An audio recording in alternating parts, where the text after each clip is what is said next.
सबसे पहले हम बात करेंगे इंपॉर्टेंट टर्म्स के बारे में। पहला टर्म है crowding out. Crowding out effect, इसके बारे में ऑलरेडी हमने पढ़ा हुआ है, बातचीत की हुई है। बहुत इजी सा मतलब है। क्या मतलब है?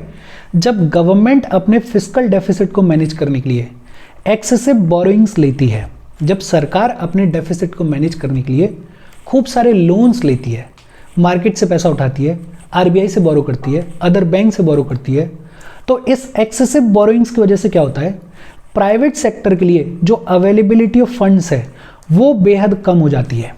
सरकार ने लोन के तौर पे इतना पैसा उठा लिया मार्केट से, इतना ज़्यादा पैसा उठा लिया मार्केट से कि मार्केट में अब प्राइवेट सेक्टर के लिए फंड्स अवेलेबल ही नहीं है।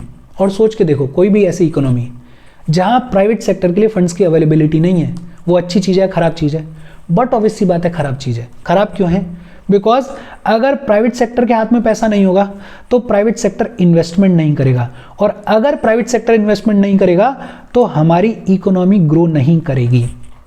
और दूसरा, क्योंकि लिमिटेड फंड्स अवेलेबल हैं तो जो इंटरेस्ट रेट है वो भी इंक्रीज हो जाता है, वो भी ऊपर चला जाता है। बहुत सिंपल। क्राउडिंग आउट का मतलब क्या है? एक ऐसी सिचुएशन जब गवर्नमेंट अपने फिस्कल डेफिसिट को मैनेज करने के लिए एक्सेसिव बोरोइंग्स लेती है, और इन एक्सेसिव बोरोइंग्स की वजह से क्या होता है कि प्राइवेट सेक्टर के लिए जो फंड्स की अवेलेबिलिटी है वो बेहद कम हो जाती है और इंटरेस्ट रेट्स जो हैं वो ऊपर चले जाते हैं। बट इस क्राउडिंग आउट में भी एक पॉजिटिव साइड हो सकती है। वो पॉजिटिव साइड क्या है कि सरकार ये जो बोरोइंग्स ले रही है, ये जो लोन्स ले रही है, अगर सरकार इस पैसे को कैपिटल एक्सपेंडिचर में खर्च करे, अगर सरकार इस पैसे को एसेट्स के क्रिएशन में खर्च करे, फॉर एग्जाम्पल सरकार हाईवेज बनाए, सरकार मल्टीपर्पज प्रोजेक्ट बनाए, सरकार इंडस्ट्रीज लगाए, सरकार पोर्ट्स वगैरह बनाए, तो ये जो एसेट्स हैं, ये एसेट्स लॉन्गर रन में इकोनॉमिक ग्रोथ में मदद करेंगे। ये जो एसेट्स हैं वो लॉन्गर रन में प्राइवेट सेक्टर की ग्रोथ में मदद करेंगे। हमने इससे पिछले सेशन में पढ़ा था कि सरकार ये जो बोरोइंग्स लेती है, इस पैसे को दो तरीके से खर्च किया जा सकता है। एक तो सरकार इस पैसे को रेवेन्यू एक्सपेंडिचर में खर्च कर सकती है, डे टू डे एडमिनिस्ट्रेशन के लिए खर्चा कर सकती है। लेकिन अगर ऐसा किया जा रहा है तो ये तो वर्स्ट केस सिनेरियो है। और वर्स्ट केस सिनेरियो क्यों है? बिकॉज एक तो पहले से ही पैसे की तंगी है। इस पैसे की तंगी से डील करने के लिए आपने लोन लिया, आपने उधारी ली, और ये जो उधारी का पैसा है इसको आप डे टू डे एडमिनिस्ट्रेशन के कामकाज में खर्च कर रहे हो, कोई प्रोडक्टिव एसेट का क्रिएशन नहीं कर रहे हो। तो ये तो वर्स्ट केस सिनेरियो है। दूसरा क्या हो सकता है कि सरकार ये जो लोन का पैसा है इसको कैपिटल एक्सपेंडिचर में खर्च करे, सरकार इस पैसे को एसेट्स के क्रिएशन में खर्च करे, बिकॉज ये जो एसेट्स हैं ये लॉन्गर रन में इकोनॉमिक ग्रोथ में मदद करेंगे। ये जो एसेट्स हैं ये लॉन्गर रन में प्राइवेट सेक्टर की ग्रोथ को प्रोपेल करेंगे। ये जो एसेट्स हैं they will lead to crowding in. बहुत सिंपल। क्राउडिंग आउट का मतलब क्या है? जब सरकार अपने डेफिसिट को मैनेज करने के लिए एक्सेसिव बोरोइंग्स लेती है तो उसकी वजह से क्या होता है, प्राइवेट सेक्टर के लिए जो अवेलेबिलिटी ऑफ फंड्स है वो बेहद कम हो जाती है। लेकिन इस क्राउडिंग आउट में भी एक पॉजिटिव साइड हो सकती है, और वो पॉजिटिव साइड क्या है कि सरकार ये जो बोरोइंग का पैसा है इसके थ्रू एसेट्स का क्रिएशन करे। बिकॉज अगर सरकार ऐसा करती है, एसेट्स को क्रिएट करती है, तो ये जो एसेट्स हैं वो लॉन्गर रन में इकोनॉमिक ग्रोथ में मदद करते हैं। ये जो एसेट्स हैं वो लॉन्गर रन में प्राइवेट सेक्टर की ग्रोथ में मदद करते हैं, and this eventually leads to crowding in. दूसरा टर्म है फिस्कल क्लिफ। फिस्कल क्लिफ का मतलब क्या होता है? एक ऐसी सडन कंडीशन जब पब्लिक के हाथ में जो कैश की अवेलेबिलिटी है वो बेहद कम हो जाए। और बेहद कम क्यों हो जाए? Because of high taxes and reduced public expenditure. सरकार एकदम से टैक्स के रेट्स को बहुत ज़्यादा इंक्रीज कर दे और पब्लिक एक्सपेंडिचर को एकदम से बहुत ज़्यादा डिक्रीज कर दे, तो उसकी वजह से क्या होगा? पब्लिक के हाथ में जो कैश की अवेलेबिलिटी है उसमें कमी आएगी, और इसी को बुलाया जाता है fiscal Cliff. Fiscal Cliff exactly क्या होता है इसको एक एग्जाम्पल से समझ लेते हैं। देखो, हमने इससे पिछले सेशन में बहुत ब्रीफली बात की थी कि 2008-9 में अमेरिकन इकोनॉमी में आया रिसेशन। अमेरिकन इकोनॉमी में आया रिसेशन। इस रिसेशन से डील करने के लिए, इस इकोनॉमी को एक बार फिर से पुश करने के लिए, नॉर्मल लेवल्स पे लाने के लिए अमेरिकन एडमिनिस्ट्रेशन ने क्या किया? अमेरिका में उस टाइम पे प्रेसिडेंट हुआ करते थे बराक ओबामा। तो अमेरिकन एडमिनिस्ट्रेशन ने क्या किया? टैक्स के रेट्स को रिड्यूस कर दिया, टैक्स को एकदम से घटा दिया। टैक्स को क्यों घटाया? बिकॉज टैक्स के रेट्स रिड्यूस हो गए, मतलब अब लोगों के हाथ में कैश की अवेलेबिलिटी ज़्यादा होगी, और जब लोगों के हाथ में ज़्यादा कैश होगा तो लोग ज़्यादा डिमांड करेंगे, लोग ज़्यादा डिमांड करेंगे तो इकोनॉमी ग्रो करेगी, प्रोडक्शन बढ़ेगा। और साथ ही साथ अमेरिकन एडमिनिस्ट्रेशन ने क्या किया, गवर्नमेंट के एक्सपेंडिचर को इंक्रीज कर दिया। और गवर्नमेंट के एक्सपेंडिचर को इंक्रीज क्यों किया? बिकॉज जब सरकार एक्सपेंडिचर करेगी तो उसका मतलब क्या है कि लोगों के हाथ में ज़्यादा कैश जाएगा, लोगों के हाथ में ज़्यादा कैश होगा तो लोग ज़्यादा डिमांड करेंगे, लोग ज़्यादा डिमांड करेंगे तो इकोनॉमी ग्रो करेगी। मतलब इस रिसेशन से डील करने के लिए अमेरिकन एडमिनिस्ट्रेशन ने अपने यहाँ पे क्या किया, टैक्स के रेट्स को कम कर दिया और गवर्नमेंट एक्सपेंडिचर को इंक्रीज कर दिया। इसकी वजह से क्या हुआ, लोगों के हाथ में जो कैश की अवेलेबिलिटी है वो इंक्रीज हो गई, और जब लोगों के हाथ में ज़्यादा कैश होगा तो लोग ज़्यादा डिमांड करेंगे, ज़्यादा डिमांड होगी तो इकोनॉमी ग्रो करेगी। ये सिनेरियो अमेरिका में अगले 4-5 साल तक रहा। 2013 के आसपास जब अमेरिकन इकोनॉमी एकदम से स्टेबलाइज हो गई, एकदम से नॉर्मल लेवल्स पे आ गई, तो सडनली सरकार ने क्या किया कि टैक्स के रेट्स को वापस से इंक्रीज कर दिया और गवर्नमेंट के एक्सपेंडिचर को एकदम से डिक्रीज कर दिया। और 4-5 साल तक सिनेरियो ये था कि टैक्स बहुत कम था, गवर्नमेंट एक्सपेंडिचर ज़्यादा था। अब एकदम से सरकार ने क्या किया कि टैक्स के रेट्स को वापस से बढ़ा दिया और गवर्नमेंट के एक्सपेंडिचर को कम कर दिया।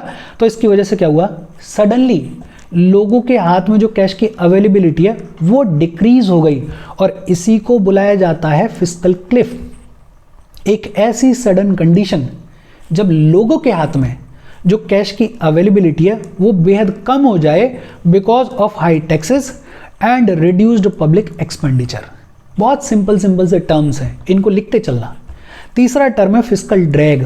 फिस्कल ड्रैग का मतलब क्या होता है, व्हेन इन्फ्लेशन और income growth moves tax payers into high tax bracket. जब इनकम ग्रोथ की वजह से, इन्फ्लेशन की वजह से कोई भी tax payer high tax bracket में चला जाता है तो जो सिनेरियो क्रिएट होता है उसको बोलते हैं फिस्कल ड्रैग। इसको भी एक एग्जांपल से समझने की कोशिश करते हैं। देखो, हमारे कंट्री में प्रोग्रेसिव टैक्सेशन सिस्टम है।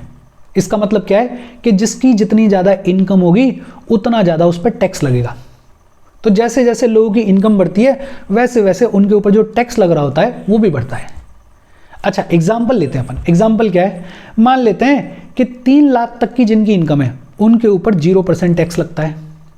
3 लाख से 6 लाख के बीच में जिनकी इनकम है उनके ऊपर 5% टैक्स लगता है, मतलब उनको 15,000 रुपये टैक्स के देने होते हैं। लेकिन यहाँ भी सरकार ने रिबेट दिया हुआ है, सरकार ने छूट दी हुई है। मतलब ये जो 15,000 रुपये हैं सरकार इनको वापस कर देती है अगर आपकी इनकम 6 लाख तक है। मतलब 6 लाख तक आपको एक तरीके से सिर्फ 0% टैक्स देना है। लेकिन अगर आपकी इनकम 6 लाख और 1 रुपया भी है, मतलब 6 लाख से ऊपर इनकम वालों पे मान लेते हैं कि 10% का टैक्स रेट लगता है। अगर आपकी इनकम 6 लाख 1 रुपया भी है तो ये जो 3 से 6 लाख वाला 5% है, ये जो 15,000 रुपया टैक्स है वो आपको देना पड़ेगा। और 6 लाख से ऊपर जितनी भी इनकम होगी उस पर 10% का जितना भी टैक्स आएगा वो आपको देना होगा। अब देखो हुआ क्या, 6 लाख से कम, मान लेते हैं एग्जैक्ट 6 लाख आपकी इनकम थी तो आपको 0% टैक्स देना था। कोई दिक्कत वाली बात ही नहीं थी। पूरे 6 लाख आपके हाथ में थे, आप पूरे 6 लाख को खर्च कर सकते थे, कोई दिक्कत वाली बात नहीं थी। मतलब आप पूरी स्पेंडिंग कर सकते थे, कोई परेशानी नहीं थी। लेकिन आपकी इनकम 6 लाख 1 रुपया हो गई या 6 लाख से ज़्यादा हो गई, तो अब क्या हो गया कि ये जो 3 से 6 लाख पे 5% का टैक्स है ये 15,000 आपको देना पड़ेगा, और ऊपर जो इनकम है उस पर 10% देना पड़ेगा। मतलब 15,000 सीधे सीधे आपके टैक्स में कट गए। विच मीन्स कि आपके पास में जो कैश की अवेलेबिलिटी है वो पहले के कंपैरिजन में कम हुई या ज़्यादा हुई। पहले पूरे 6 लाख थे, 0% टैक्स था। अब इस 6 लाख में से 15,000 रुपए जो है वो टैक्स के तौर पे जा रहे हैं। मतलब कैश की अवेलेबिलिटी आपके हाथ में कम हो गई। कैश की अवेलेबिलिटी अगर कम हो जाएगी तो आप कम डिमांड करोगे या ज़्यादा डिमांड करोगे? कम डिमांड करोगे। कम खर्चा करोगे या ज़्यादा खर्चा करोगे? आप कम खर्चा करोगे। और जब कंज्यूमर स्पेंडिंग रिड्यूस होती है तो इकोनॉमी में देखने को मिलता है डिफ्लेशनरी प्रेशर। इकोनॉमी में देखने को मिलता है डिफ्लेशन। कैसे देखने को मिलता है? इन्फ्लेशन वाला चैप्टर अपन ने पूरा डिटेल में पढ़ा है, आपको ये समझ में आना चाहिए। ये जो प्रोग्रेसिव टैक्सेशन की वजह से कोई tax payer high tax bracket में शिफ्ट हुआ और उस हाई टैक्स ब्रैकेट में शिफ्ट होने की वजह से जो उसके हाथ में कैश की अवेलेबिलिटी है वो कम हुई, और कैश की अवेलेबिलिटी कम होने की वजह से वो जो कंज्यूमर स्पेंडिंग में कमी आएगी, इसकी वजह से इकोनॉमी में डिफ्लेशनरी प्रेशर देखने को मिलेगा, डिफ्लेशन देखने को मिलेगा।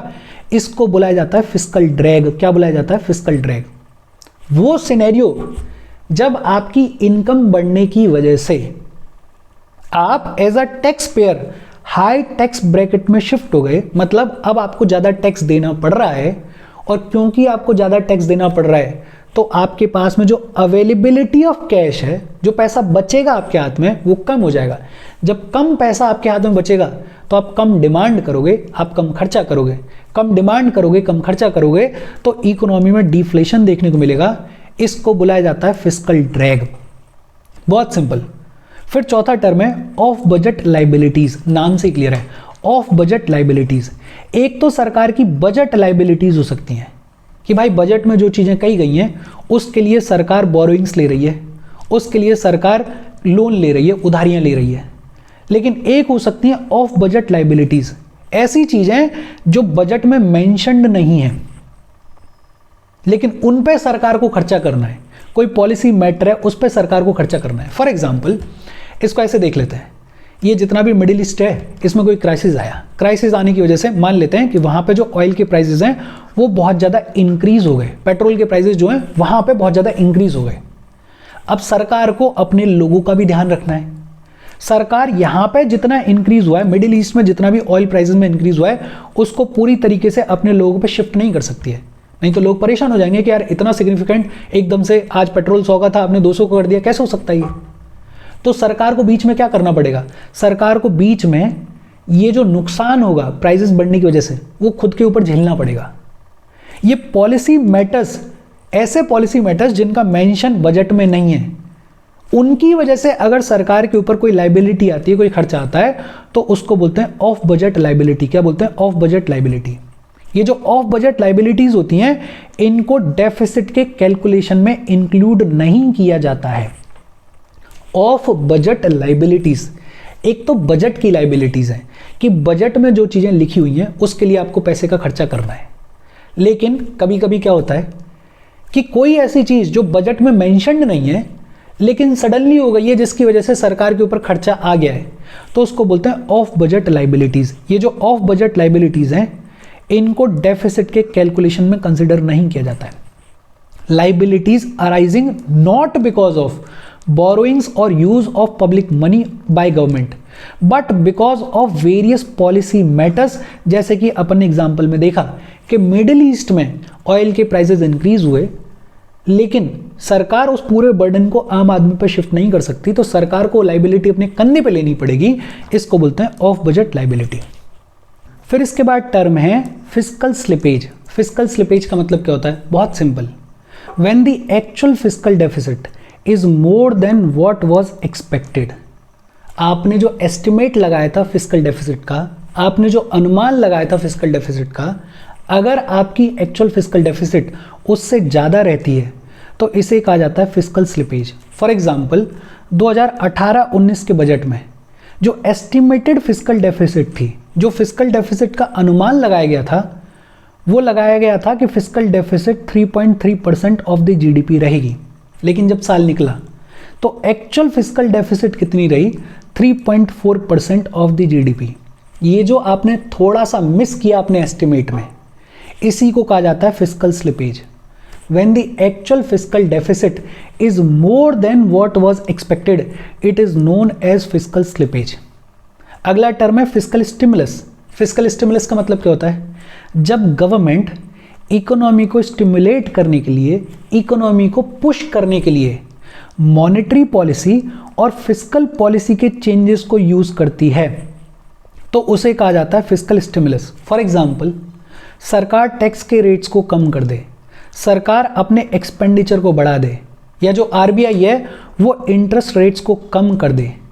ये जो मॉनेटरी पॉलिसी और फिस्कल पॉलिसी के चेंजेस को यूज किया जाता है इकोनॉमी को स्टिमुलेट करने के लिए, इकोनॉमी को थोड़ा सा पुश करने के लिए, तो इसको कहा जाता है फिस्कल स्टिमुलस। क्या कहा जाता है? Fiscal stimulus. फिर अगला टर्म है फिस्कल मार्क्समैनशिप। फिस्कल मार्क्समैनशिप इसका मतलब क्या है? Accuracy of forecast, accuracy of targets, accuracy of estimates in budget making exercise. Budget में आप एस्टिमेट देते हो ना कि भाई फिस्कल डेफिसिट इतना रहेगा, या रेवेन्यू डेफिसिट इतना रहने वाला है, या हमारी जीडीपी ग्रोथ इतनी रहने वाली है। ये जो आप एस्टिमेट्स दे रहे हो ये कितने एक्यूरेट हैं, उसको कहा जाता है फिस्कल मार्क्समैनशिप। ये जो टर्म है फिस्कल मार्क्समैनशिप, ये बहुत ज़्यादा चर्चा में आया इकोनॉमिक सर्वे 2012-13 में। फिस्कल मार्क्समैनशिप का मतलब क्या है? प्रिसीशन और एक्यूरेसी ऑफ फोरकास्ट, टारगेट्स और estimates in the budget making exercise. और आज का लास्ट टर्म है फिस्कल स्पेस। फिस्कल स्पेस को कॉमनली बुलाया जाता है बजटरी रूम। नाम से ही क्लियर है, बजटरी रूम, कि आपने बजट में जो पैसा अलोकेट कर दिया वो तो कर ही दिया है, उसके अलावा सरकार के पास में फिस्कल सस्टेनेबिलिटी को अंडरमाइन किए बिना अगर किसी पब्लिक पर्पस के लिए रिसोर्सेज बचे हुए हैं तो उसको कहा जाएगा फिस्कल स्पेस। आईएमएफ ये कहता है कि फिस्कल स्पेस का मतलब है जब सरकार अपनी स्पेंडिंग्स को बढ़ा सकती है या टैक्सेस को कम कर सकती है without endangering the market access and putting debt sustainability at risk. कि मतलब जो चीज़ें चल रही हैं, जो हमारी फिस्कल सस्टेनेबिलिटी है, उसको अंडरमाइन किए बिना, उसको रिस्क पे डाले बिना अगर सरकार अपने खर्चे को और थोड़ा बढ़ा सकती है या सरकार टैक्सेस को थोड़ा कम कर सकती है, विच मीन्स कि सरकार के पास में अभी स्पेस है, और इसी को कहा जाता है फिस्कल स्पेस। क्या कहा जाता है? Budgetary room. देखो बहुत सिंपल, एक बार फिर से देख लेते हैं। क्राउडिंग आउट का मतलब क्या है? ऐसा सिनेरियो, ऐसा सिचुएशन जब गवर्नमेंट अपने डेफिसिट को मैनेज करने के लिए एक्सेसिव बोरोइंग्स लेती है, जिसकी वजह से क्या होता है कि प्राइवेट सेक्टर के लिए जो अवेलेबिलिटी ऑफ फंड्स है वो बेहद कम हो जाती है। इसको कहा जाता है क्राउडिंग आउट। फिस्कल क्लिफ का मतलब क्या होता है? ऐसी सडन कंडीशन जब पब्लिक के हाथ में जो कैश की अवेलेबिलिटी वो बेहद कम हो जाती है because of high taxes and reduced public expenditure. तीसरा टर्म फिस्कल ड्रैग, जब इनकम ग्रोथ होने की वजह से टैक्स पेयर जो है वो हाई टैक्स ब्रैकेट में शिफ्ट हो जाता है और इसकी वजह से उसके हाथ में जो अवेलेबिलिटी ऑफ कैश है वो कम हो जाता है, और जब कैश कम होगा तो वो कम स्पेंडिंग करेगा, तो हमारे इकोनॉमी में डिफ्लेशनरी प्रेशर देखने को मिलेगा, इकोनॉमी में ड्रैग देखने को मिलेगा। इसी को बोला जाता है फिस्कल ड्रैग। फिर अगला टर्म है ऑफ बजट लाइबिलिटीज। बजट के अलावा अगर किसी पॉलिसी मैटर के चलते सरकार के ऊपर कोई लाइबिलिटी आती है तो उसको बोलते हैं ऑफ बजट लाइबिलिटी। फिर अगला term fiscal slippage, when the actual fiscal deficit is more than what was expected. इसके बाद फिस्कल स्टिमुलस, जब सरकार इकोनॉमी को स्टिमुलेट करने के लिए, पुश करने के लिए मॉनेटरी पॉलिसी और फिस्कल पॉलिसी के चेंजेस को यूज करती है तो उसे कहा जाता है फिस्कल स्टिमुलस। फिर इसके बाद अगला टर्म है फिस्कल मार्क्समैनशिप। फिस्कल मार्क्समैनशिप का मतलब क्या है? The accuracy of forecast, the accuracy of targets, accuracy of estimates in the budget making exercise. और लास्ट टर्म है आज का फिस्कल स्पेस। फिस्कल स्पेस का मतलब क्या होता है? बजटरी रूम, जब सरकार अपनी फिस्कल सस्टेनेबिलिटी को अंडरमाइन किए बिना, जब सरकार अपनी फिस्कल सस्टेनेबिलिटी को रिस्क पर डाले बिना अगर पब्लिक पर्पसेस के लिए रिसोर्सेज को अलोकेट कर सकती है तो इस सिचुएशन को बुलाया जाता है फिस्कल स्पेस। ये कुछ टर्म्स थे जो कि पब्लिक फाइनेंस से रिलेटेड हैं, सुनने में देखने में इजी लगते हैं लेकिन काम के हैं। अपने नोट्स में इनको लिखना, ढंग से प्रिपेयर करना। फिर एक रिपोर्ट है आरबीआई की report on state finances. State finances के ऊपर आरबीआई की रिपोर्ट क्या कहती है इसके बारे में अपन पढ़ें, उससे पहले वीडियो पर लाइक के बटन को दबा दो। लाइक दबाना ज़रूरी है बिकॉज यूट्यूब ऐसे ही फंक्शन करता है। जब आप लाइक का बटन दबाते हो तो यूट्यूब वीडियो को कंसिडर करता है और थोड़ा सा पुश कर देता है, तो लाइक का बटन दबा दो। शेयर कर दो अपने सोशल मीडिया हैंडल्स पे, व्हाट्सएप वगैरह पे अपने फ्रेंड्स को, या जो भी लोग इसमें इंटरेस्टेड हैं, इससे रिलेटेड पढ़ाई कर रहे हैं, उन सबको शेयर कर दो और चैनल को सब्सक्राइब कर लो। अच्छा, RBI report on state finances क्या कहती है आरबीआई की रिपोर्ट? आरबीआई ने 2023-24 में स्टेट फाइनेंसेस रिपोर्ट को रिलीज़ किया। स्टेट फाइनेंसेस रिपोर्ट ऑफ 2023-24 को रिलीज किया आरबीआई ने, जिसका टाइटल था recent dynamics and fiscal capacity of the Indian states. Indian states की फिस्कल कैपेसिटी क्या है और रीसेंट डायनामिक्स क्या है, उसकी स्टडी की गई, आरबीआई ने स्टडी की और रिपोर्ट रिलीज करी, state finances report of 2023-24। RBI ने अपनी इस रिपोर्ट में फाइनेंशियल ईयर 2021-22 से लेके 2023-24 के बीच में स्टेट गवर्नमेंट्स की फिस्कल कंडीशन कैसी रही उसको एनालाइज किया और एक जनरल सा ढांचा अपन देख रहे हैं कि स्टेट गवर्नमेंट्स की फिस्कल कंडीशन कैसी है। देखो, एक तो आरबीआई ने अपनी रिपोर्ट में क्या कहा कि जो कंसोलिडेटेड ग्रॉस फिस्कल डेफिसिट है स्टेट्स की, मतलब सभी स्टेट्स की जो कंसोलिडेटेड ग्रॉस फिस्कल डेफिसिट है वो डिक्लाइन हुई है। 2020-21 में वो 4.1% थी, 2021-22 में वो 2.8% रह गई है। तो ये अच्छी बात है कि जो कंसोलिडेटेड ग्रॉस फिस्कल डेफिसिट है स्टेट्स की वो डिक्लाइन हो रही है, उसमें कमी देखने को मिल रही है। ग्रॉस फिस्कल डेफिसिट क्या होती है?